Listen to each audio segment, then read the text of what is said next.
Começaremos a leitura do livro O Sanatório, de Deborah Feinstein. Capítulo 1. Julie. Era manhã de outono de 1931, quando um carro preto subiu a colina de Louisville, em Kentucky.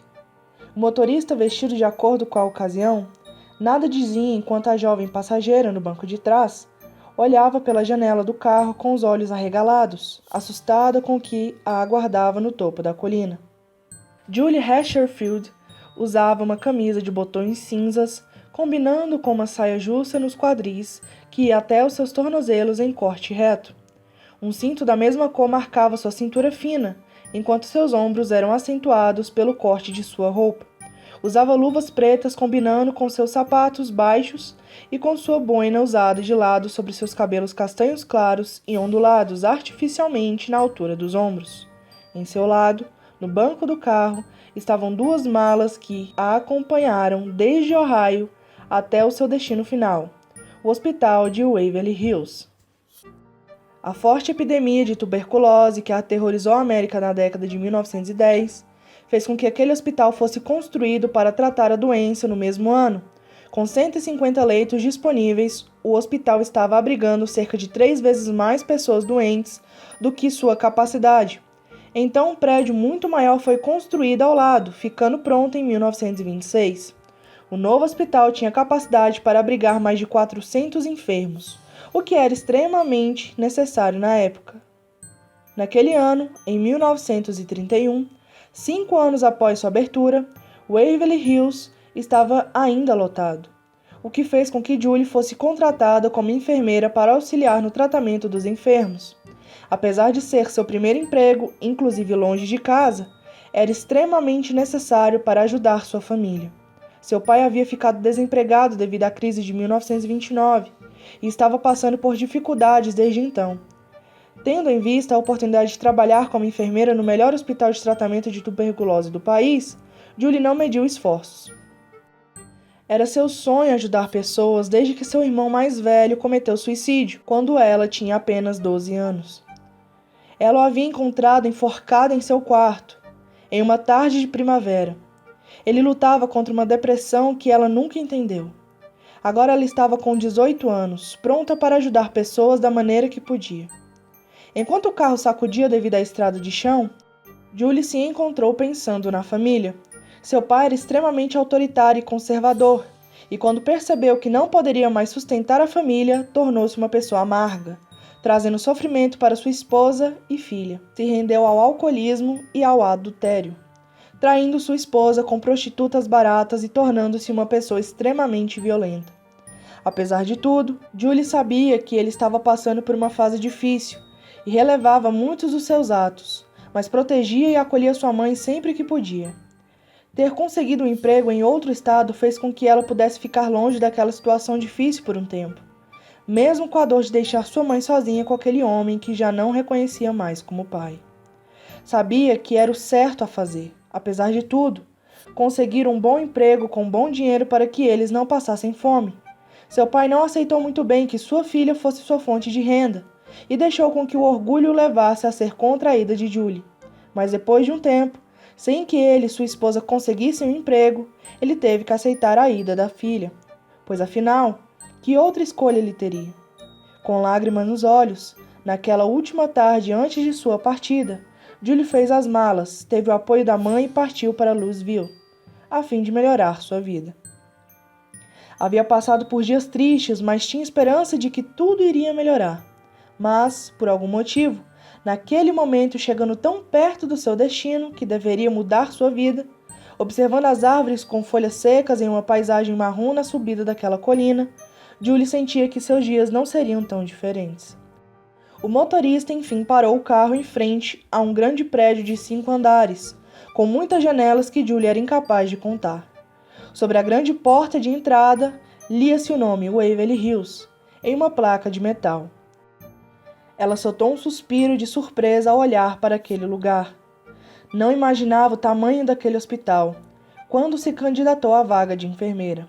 Mesmo assim, ela seguia em frente. Era tudo novo e um pouco assustador para ela, mas Julie sabia que era isso o que queria e precisava fazer. É aqui que a senhorita fica, senhorita Hasherfield, disse o motorista. Ela agradeceu, voltando a si por um momento. Tentou oferecê-lo algumas moedas, mas ele as recusou. Julie então vestiu sua capa de inverno, pegou suas malas e saltou do carro, ainda admirando aquele enorme prédio que deveria mudar sua vida. O motorista acelerou o carro e desapareceu na estrada. À sua espera, nas escadas do hospital, estava uma jovem mulher vestida de enfermeira, com as mãos cruzadas em frente à saia. A mulher foi até ela, percebendo que Julie estava assustada e surpresa. Você deve ser a Julie, a nova enfermeira, não é mesmo? Disse a mulher sorrindo de leve para ela, tentando ser simpática. Julie virou seu olhar a ela. Era uma mulher alta e magra, bonita, com cabelos negros ondulados, lábios vermelhos como sangue e olhos azuis como o céu na tarde de primavera em que ela encontrou seu irmão pendurado pelo pescoço. Não aparentava ter mais do que 25 anos. Seu uniforme estava impecavelmente limpo e passado.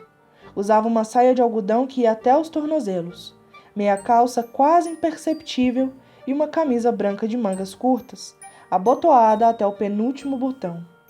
Seus sapatos eram brancos de salto baixo e ela usava um chapéu de enfermeira na cabeça, preso por grampos em seus cabelos. Julie percebeu que também teria que se vestir assim dali em diante. Oh, sim, respondeu Julie enfim, depois de voltar a si apertando a mão da enfermeira e sorrindo sem graça. Meu nome é Mary Hillenburg. Apresentou-se ainda sorrindo. Serei sua colega de quarto e lhe mostrarei o local. Voltou suas mãos na posição inicial, em frente à sua saia de algodão. Prazer em conhecê-la, Julie. Vamos? Julie assentiu. Mary então começou a andar em direção à lateral do hospital, à direita de Julie. E ela a seguiu, ainda olhando ao redor, enquanto a enfermeira falava sobre o local. Os enfermeiros e médicos ficam em quartos construídos atrás do hospital, explicou Mary. Venha, vamos deixar suas malas no seu quarto. Deve estar cansado da viagem. Ela ia dizendo enquanto pegava uma das malas nas mãos de Julie. Deixe-me ajudá-lo. Obrigada, agradeceu, enquanto seguia a enfermeira em direção aos prédios menores nos fundos do hospital. Enquanto olhava ao redor, Julie sentia fascinação e aflição ao mesmo tempo. Aquele lugar não parecia ser o melhor hospital do país. Sabia que hospitais não eram locais felizes, mas aquele particularmente era triste demais. Parecia que a tristeza pairava no ar e podia ser sentida, respirada.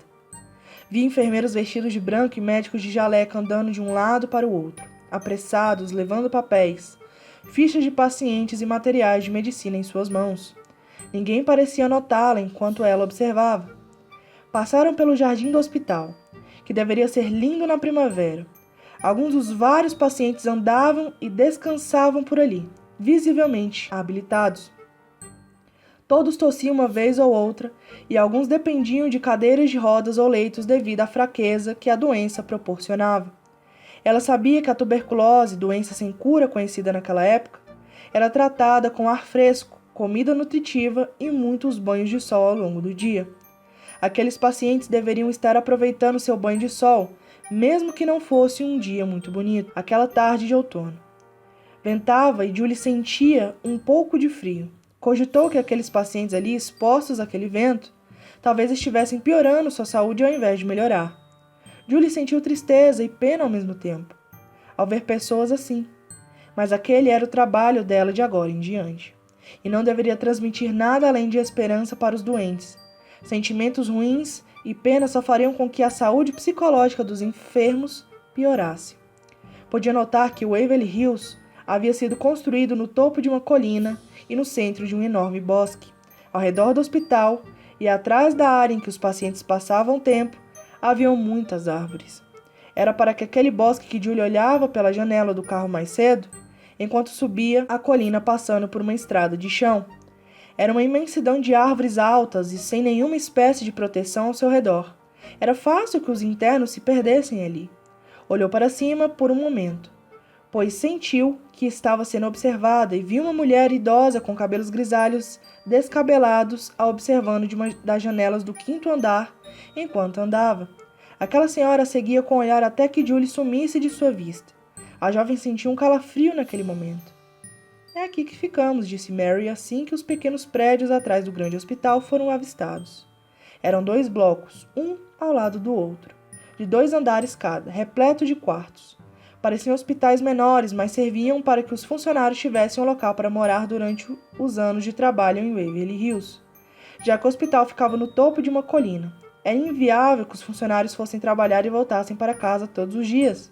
No inverno, quando nevava, era impossível, pois a estrada fechava de neve. As pessoas que ali trabalhavam viviam ali e só iam para casa nas férias, passar um período na cidade, o que demorava para acontecer. Mary entrou em um dos prédios e Julie a seguiu. Neste bloco, da direita, é onde ficamos. Ia dizendo a enfermeira às mulheres. No bloco da esquerda ficam os funcionários homens. As enfermeiras ficam no segundo andar, aqui embaixo, cozinheiras e faxineiras. Subia as escadas enquanto falava. Julie passou por algumas pessoas no corredor, mas elas nem a olhavam. Pareciam ocupadas demais para notá-la. Mary, então, finalmente parou em frente a uma porta. Pegou as chaves em seu bolso e abriu-as. As duas entraram no quarto, que era pequeno e simples. Haviam ali 2 camas, uma ao lado da outra, com um criado mudo de madeira em meio a elas, com 2 gavetas. Mary explicou que Julie podia ficar com a gaveta de baixo. Um abajur ficava sobre ele. Ao lado da porta, um pequeno armário de madeira com 2 portas, que elas também dividiriam, e um espelho pendurado na parte ao lado do armário. Era ali que Julie iria ficar por um bom tempo de sua vida. Mary colocou a mala de Julie que levava sobre uma das camas. É aqui que vai dormir, disse ela sorrindo. Julie ainda olhava ao redor, observando o quarto, quando finalmente pôs sua mala sobre a cama. Eu sei que é difícil no início, mas vai se acostumar, eu prometo. Julie assentiu e esperava que sim. Aqui somos em 75 médicos e enfermeiros, e mais cerca de 30 funcionários na área da limpeza e cozinha, explicou Mary.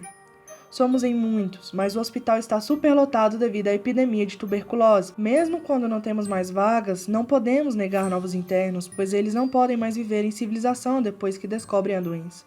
É muito triste, suspirou, mas logo voltou a falar. Desculpe, não quero te deprimir logo no início do seu primeiro dia. Vou te explicar como funciona o horário dos funcionários. Acordamos sempre às 6, nos arrumamos e vamos cuidar dos doentes às 7 horas da manhã, que é o horário de acordá-los e alimentá-los. O banheiro fica no fim do corredor, onde há chuveiros, 10 divisórios com sanitários e um espelho maior, se preferir para se arrumar. As meninas aqui no hospital se dão bem, mas não somos melhores amigas, se é que me entende. O café da manhã é na cozinha. Comemos antes dos enfermos, cerca das 6:30 da manhã. Você foi contratada para cuidar dos doentes, mas às vezes temos que fazer trabalhos de outras funções também, devido à superlotação, pois são poucos enfermeiros para muitos internos. Eu, por exemplo, trabalho na ala psiquiátrica. Cuido de pessoas com transtornos mentais, mas às vezes tenho que auxiliar na ala dos doentes também. Ala psiquiátrica? Questionou Julie. Não sabia que havia ala psiquiátrica aqui em Waverly Hills. Ela tinha, na verdade, interesse nessa área. Sabia que hospitais psiquiátricos daquela época geralmente abrigavam pessoas com doenças mentais, ou o que era considerado doença mental na época, como a esquizofrenia, a hiperatividade, a epilepsia, demência, histeria, ninfomania e até mesmo a depressão, que era o que seu irmão tinha. Cuidar de pacientes assim ajudaria a entender melhor o estado em que seu irmão se encontrava quando cometeu o suicídio. Tudo o que não era bem visto pela sociedade era motivo para mandar alguém a um hospital psiquiátrico. Até mesmo a homossexualidade era considerada uma doença mental. Pois é, respondeu Mary. Há muitas coisas que o mundo exterior, além da colina, não sabe sobre o Waverly Hills. A tuberculose, depois de um tempo, começa a afetar seu cérebro de alguma maneira. E assim, as pessoas com essas condições são mandadas para o 5º andar, o andar da ala psiquiátrica. É lá que eu fico. Julie fez um sinal de afirmação com a cabeça. Mary continuou. Temos também algumas crianças com tuberculose que ficam no 5º andar também. Suspirou e engoliu em seco antes de continuar a falar. Parecia que estava prestes a dizer algo difícil. Infelizmente, temos que lidar com muitas mortes todos os dias. Muitas mesmo. Espero que você esteja preparada para isso. Julie engoliu a seco. De fato, sabia. antes de se candidatar à vaga de enfermeira, que muitas pessoas morriam de tuberculose diariamente devido à cura desconhecida da doença. Sabia que o Waverly Hills tentava de tudo para salvar seus pacientes, incluindo cirurgias e métodos de tratamento, mas todos muito pouco eficazes. Porém, lidar com isso pessoalmente deveria ser mais difícil do que ela pensava. Quando uma pessoa é diagnosticada com tuberculose, ela tem 24 horas para se instalar em Waverly Hills. Recebemos pessoas novas nessas condições todos os dias. Muitas delas vêm contra a sua vontade, mas como é uma doença altamente contagiosa, não tem muita escolha, continuou Mary. O mesmo acontece na ala psiquiátrica, onde a família ou a própria sociedade decide internar a pessoa. Alguns pacientes entram aqui diretamente na ala psiquiátrica quando já estão delirando com a doença. Não é tão comum, pois essa ala é muito menor do que a ala dos doentes, e não são todos que chegam a esse ponto. Apenas aceitamos internar pessoas com a doença para evitar superlotação, embora muitas pessoas tentam internar outras com problemas psicológicos, mais saudáveis fisicamente. Aqui, como a chance de cura é quase nula, muitas pessoas são esquecidas pela família, abandonadas ou já chegam aqui como indigentes. Waverly é sustentado pelo governo, então não é necessário pagar para ficar aqui, apesar de aceitarmos doações sempre que oferecidas. Mary suspirou fundo, mas infelizmente nossa taxa de morte é incrivelmente alta, por mais que tentamos evitá-la. Que horror! Exclamou Julie sem pensar. Mary percebeu a expressão de Julie e tocou-lhe o ombro, tentando confortá-la. Pense nisso como um avanço na medicina. Pense que essas pessoas já estão destinadas a morrer desde que colocaram os pés aqui. Tudo o que fazemos é tentar acabar com o sofrimento delas. Pense que elas estão colaborando para que a cura seja finalmente encontrada e a epidemia seja finalmente vencida. Acreditar nisso me ajudou muito ao longo dos 5 anos que trabalho aqui. Se você não acreditar nisso, vai ser difícil durar muito tempo. Julie estremeceu. Uma vez que uma pessoa é destinada ao Waverly Hills, ela nunca mais sai. Nosso dever é fazer com que isso seja o menos doloroso possível. Julie seguia Mary enquanto ela mostrava o hospital. Andavam por longos corredores que pareciam nunca mais ter fim. No centro de cada andar ficava o grande elevador para transporte de macas, e no fim do corredor, as escadas. Mary explicava cada andar enquanto andavam. No primeiro andar ficam os banheiros, a cozinha, a sala dos enfermeiros, a sala de repouso para os pacientes e a sala de refeições. Também ficam alguns quartos para pacientes com necessidades, como cadeira de rodas, por exemplo, mas são poucos. No final do corredor do primeiro andar fica o necrotério de Waverly Hills. Os corpos das pessoas que não resistem são mandados para lá para estudos e autópsias, disse Mary, como se fosse algo normal. Julie estremeceu, mas antes que pudesse fazer qualquer pergunta, Mary continuou. Nos andares acima, quartos. A sala de cirurgias fica no quarto andar. Você vai auxiliar muito lá. Espero que tenha estômago forte. Mary olhou de cima a baixo, julgando sua aparência ingênua.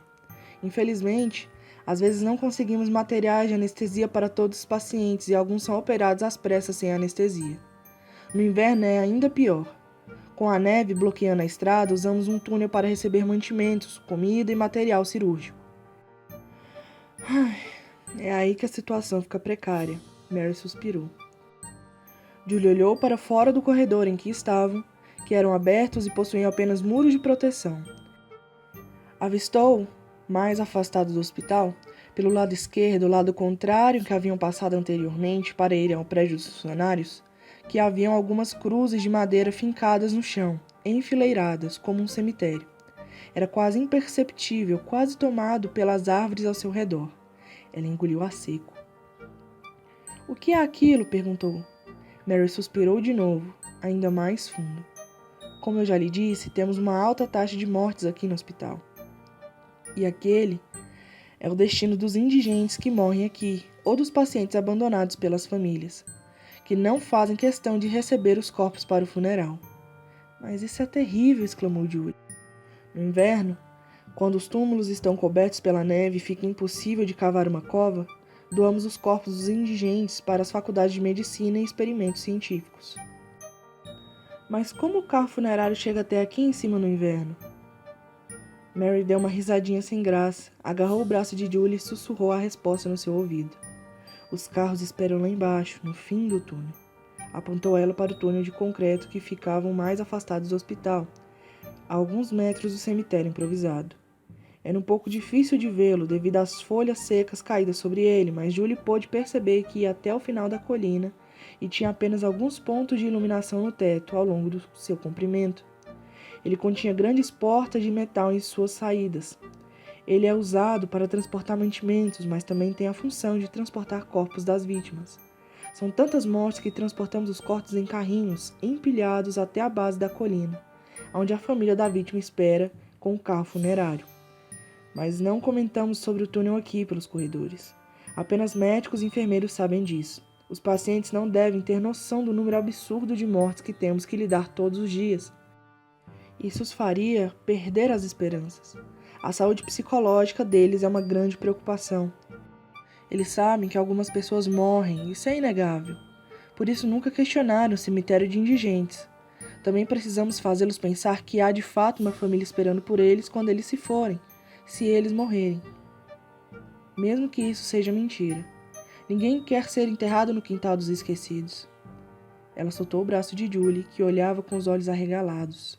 Aquela jovem era visivelmente ingênua, tímida e quieta demais. Era necessário explicá-la tudo pacientemente, mas Mary não se incomodava com isso. Sabia que Waverly Hills não era algo fácil de se aceitar desde o início. Venha comigo, vou lhe mostrar os outros andares, disse Mary indo em direção às escadas. Julie deu uma última olhada para o cemitério, onde pôde ver um velho senhor começando a cavar mais uma cova com uma pá. Em seguida, seguiu a enfermeira. Estavam subindo as escadas quando passaram por um médico, que estava descendo. Mary parou de imediato. Dr. Hoffman! Exclamou Mary, sorrindo com uma voz um pouco juvenil. Ela levou suas mãos aos cabelos rapidamente, arrumando-o em um gesto rápido e nervoso. Esta é Julie. Ela vai trabalhar como enfermeira aqui, apresentou Julie, pegando-a pelo pulso. O médico olhou de cima a baixo e em seguida deu um sorriso sem mostrar os dentes, malicioso de um certo modo. Ele parecia ter 30 e poucos anos, com os cabelos já grisalhos nas laterais, mas ainda muito bonito. Seus olhos eram verdes e seus cabelos do topo da cabeça, que ainda não estavam brancos, eram negros.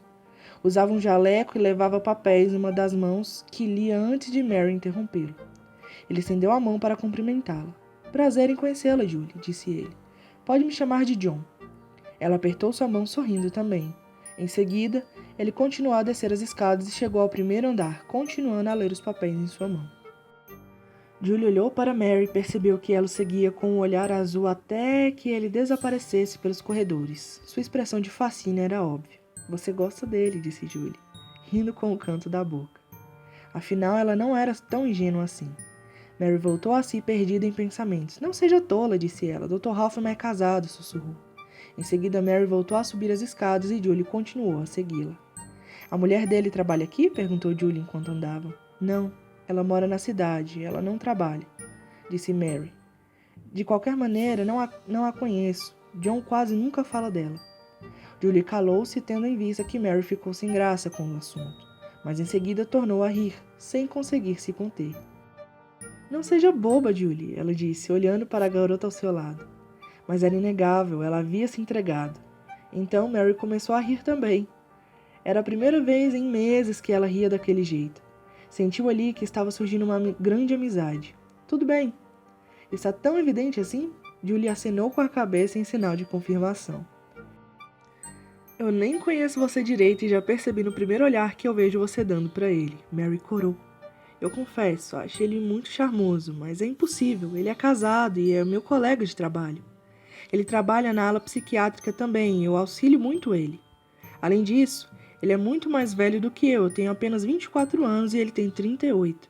Já viveu muito mais do que eu.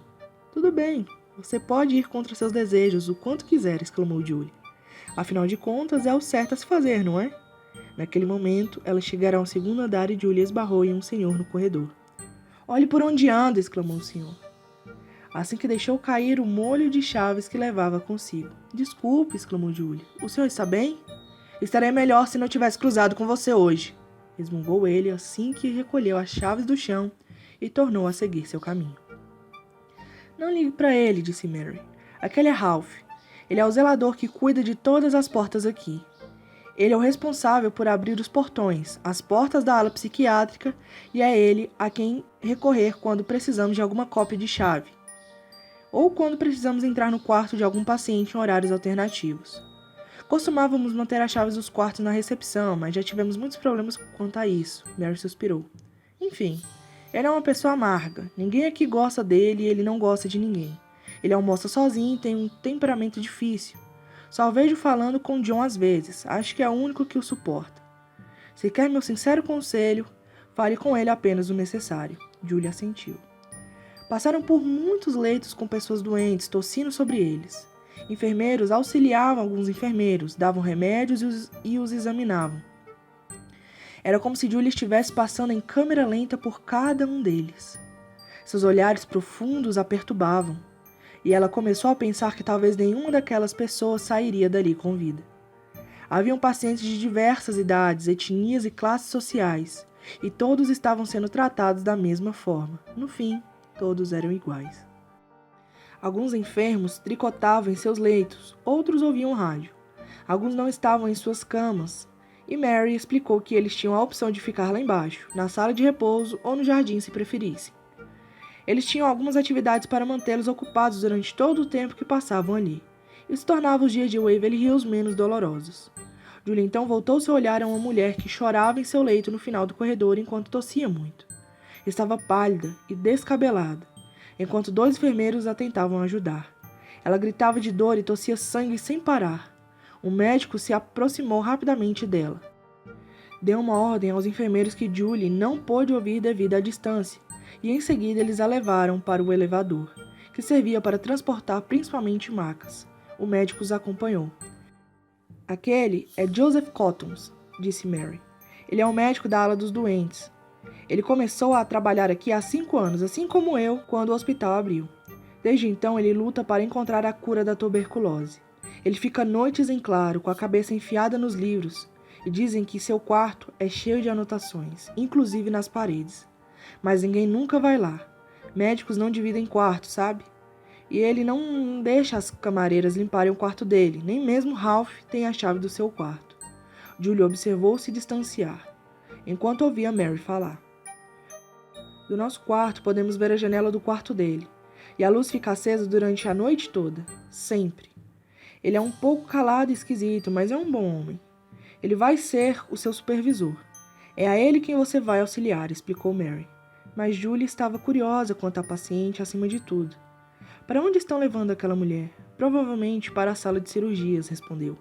Joseph é o responsável por isso, suspirou. Infelizmente, ele não está tendo muito sucesso com as operações ultimamente. Quem entra em sua sala sai morto. Isso o está deixando maluco. Ele é uma pessoa completamente diferente desde que começou a trabalhar aqui. Ele é uma pessoa boa, apesar de tudo, mas ver tantas mortes assim todos os dias está acabando com a saúde mental dele. Mary tornou a andar em direção às escadas, dando meia volta, e Julie foi com ela. Passaram pelo 3º andar, mas não entraram nele. Mary a explicou que era como um segundo cheio de quartos e leitos no meio do corredor.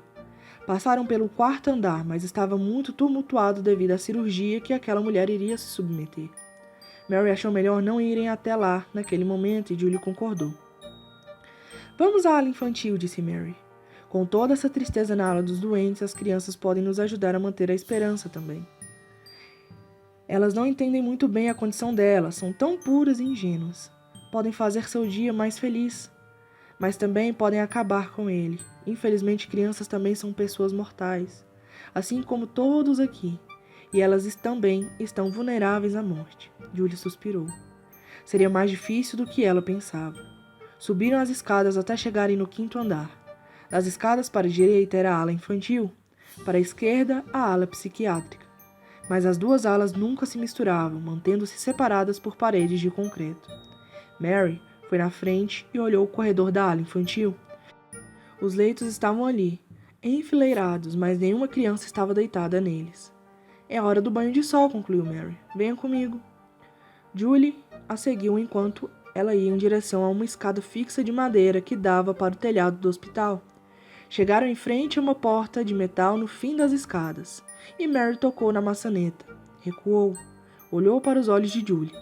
É muito importante que você saiba, antes de mais nada, que não se deve criar laços emocionais com nenhum paciente, nem criança, nem adulto e nem idoso. Não faça amizade, não se relacione, não faça nada além da sua obrigação como enfermeira. Nada. Não se apegue, está bem? Disse Mary como se nunca estivesse falado tão sério. Julie assentiu. Ela entendia. Vá por mim, continuou Mary. Criar uma amizade com alguém aqui e depois vê-la morrer é a pior coisa que pode acontecer. Mary então abriu a porta que dava para o terraço. Era o telhado do hospital e ali as crianças doentes brincavam, sendo supervisionadas por enfermeiras. Haviam 2 balanços em que 2 crianças se balançavam, sorrindo, e um escorrega de madeira atrás dos balanços em que uma menina escorregava. Muitas outras estavam perto das enfermeiras para ouvirem histórias. Outras brincavam entre si.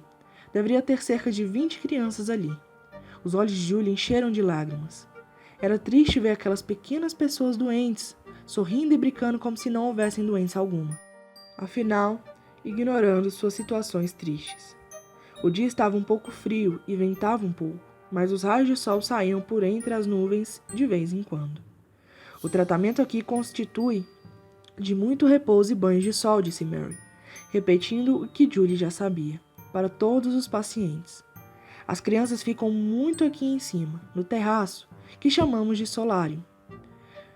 Fizemos um parque improvisado, como você pode ver, com balanços e um escorregador. E elas gostam muito. Lá embaixo, no jardim, ficam os adultos. Não gostamos de misturá-los, mas às vezes acontece. Julie percebeu, então, um menino de aparentemente 9 ou 10 anos brincando sozinho, afastado das outras crianças no fundo do terraço.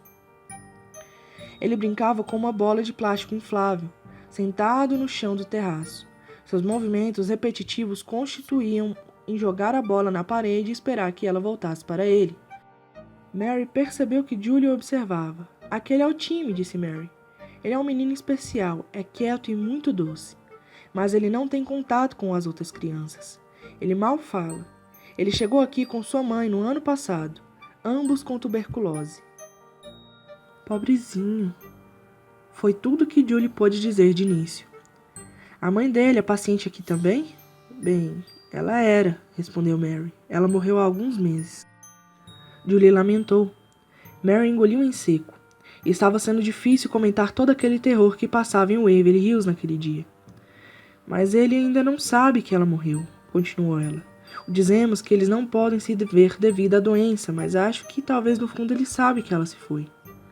Ela foi entregue à família? Perguntou Julie. Mary suspirou. Ela está enterrada no cemitério dos indigentes, disse ela por fim. Não sabemos nem ao menos seu sobrenome. Ela veio até aqui, em cima sozinha, andando com o filho desmaiado nos braços, ambos doentes. Ela mal falava e não resistiu à cirurgia que foi submetida pelo Dr. Cottons. Só chamava pelo seu filho o tempo todo. Julia escutava tudo observando o menino brincar sozinho. Com os olhos cheios d'água, aproximou-se dele lentamente. Mary permaneceu onde estava, perto da porta, de braços cruzados, vendo Julie se aproximar dele. Ela se agachou perto do menino. Enquanto olhava, Timmy permaneceu a jogar a bola na parede e esperar que ela voltasse. Haviam mais algumas bolas em volta dele, todas infláveis e leves, de plástico. Quando ele percebeu a presença de Julie ali, olhou para ela. Era um menino de cabelos e olhos castanhos, triste e distantes. Parou de jogar a bola na parede por um momento, enquanto observava Julie dos olhos. Eles nada disseram um ao outro. Julie não sabia ao certo como reagir. Por fim, Timmy jogou a bola em direção a Julie. Ela pegou-o e olhou para o menino que sorria. Ela também sorriu e jogou a bola de volta a ele, sentado no chão. E permaneceram ali, jogando a bola um para o outro, até que a hora de tomar sol acabasse. Julie e Mary voltaram ao quarto delas, quando Julie já havia conhecido todo o hospital. Mary destrancou a porta do quarto e entraram. Amanhã providenciarei uma chave para você, disse ela, suspirando. Tenho que pedir a Ralph, e evidentemente ele não estava de bom humor hoje. Seu uniforme também estará pronto hoje à noite. Vou buscar para você daqui a pouco. Julie assentiu, agradecendo. Dia seguinte seria seu primeiro dia de trabalho.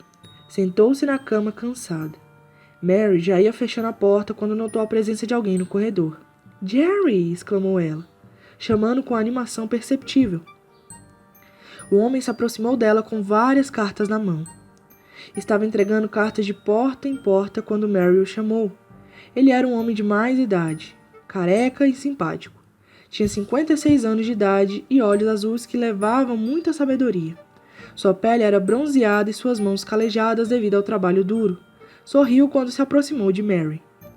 "Boa noite, senhorita Hillenburg", disse ele olhando para suas cartas em mãos. "Infelizmente, não tenho nada para você hoje." Ela suspirou. "Não foi por isso que lhe chamei", disse Mary. "Quero apresentar-lhe Julie Hatfield. Ela será a nova enfermeira da ala dos doentes." Jerry olhou para dentro do quarto, vendo a moça sentada na cama. Ele fez uma saudação com o chapéu que usava, e em seguida pegou uma carta que levava em mãos entre todas elas. "Então é para a senhorita que enviaram isto", disse ele, estendendo-lhe uma carta. Não sabia quem era esse destinatário. Julie sorriu e foi até ele, pegando a carta em mãos. Em seguida apertou a mão dele, cumprimentando-o e agradecendo. Nesse momento, Julie o reconheceu. Era ele quem estava cavando aquela cova mais cedo no cemitério enquanto Mary a mostrava o hospital. "Esse é Jerry", disse Mary. "Ele faz de tudo o que é necessário aqui em Waverly Hills. Ele traz a correspondência, traz os mantimentos pelo túnel, cuida do cemitério, traz água do poço quando necessário, faz de tudo. Ele nos salva muitas vezes." Ele sorriu sem graça.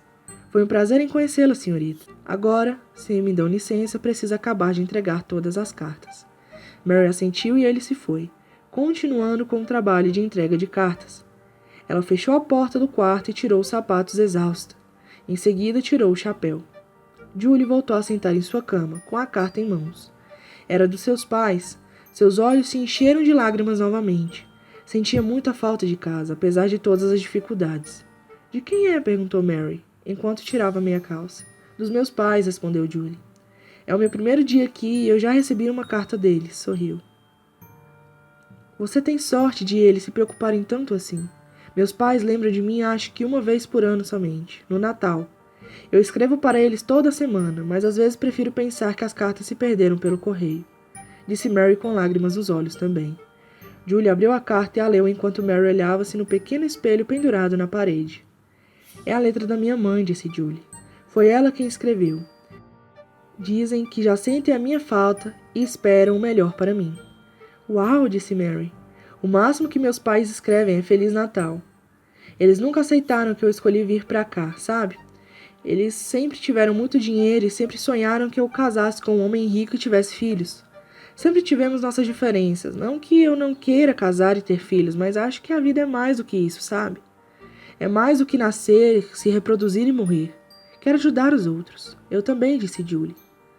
"Eu quis ser enfermeira para ajudar os outros, para entender os outros, e meus pais, bem, eles não tiveram muita escolha. As coisas estão difíceis lá em casa desde a quebra da Bolsa de 1929.